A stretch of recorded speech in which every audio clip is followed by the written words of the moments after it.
All veterans, whether healthy or ill, young or old, receiving health care in a clinic, hospital, or at home, deserve to have their wishes heard and healthcare preferences honored. This is one in a series of stories about veterans' values, goals, and preferences. This is Terrell's story, about identifying the person he wants to communicate his healthcare wishes in case he is ever unable to. Terrell is a widowed Marine Vietnam veteran who frequently attends Veterans of Foreign War events. Terrell has high blood pressure, diabetes, and worsening lung disease. He stopped smoking 10 years ago and has been trying to improve his breathing with medications, but is now reliant on home-based oxygen. With his breathing getting worse and starting a new medication, Terrell wants to be sure that his medical team knows who to talk to about his healthcare if something happens to him and he is no longer able to express his preferences. He remembers how his wife had to go to the hospital for long stays due to kidney failure, and knows that he would not want to live in a hospital or be hooked up to all those machines.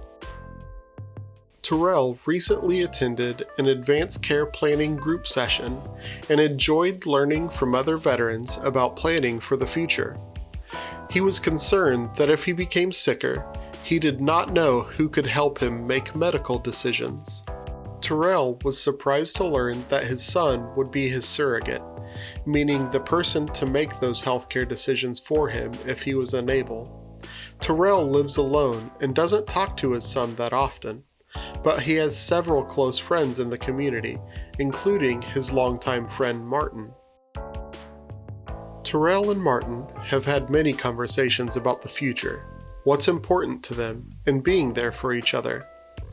Terrell feels that Martin is the person who knows him best. Terrell and Martin discuss his preferences again and ensure that Martin is okay with being his surrogate. Terrell reached out to the social worker to learn how to ensure that his friend Martin could make healthcare decisions for him if he experiences serious health complications. Terrell completes the advance directive the social worker discussed with him and mails a copy to the VA to be included in his record. Talk to your healthcare team about what's important to you and how to ensure that your preferences for healthcare are documented in your electronic health record. For additional information, visit the VA National Center for Ethics in Healthcare's website at www.ethics.va.gov/veterans.asp.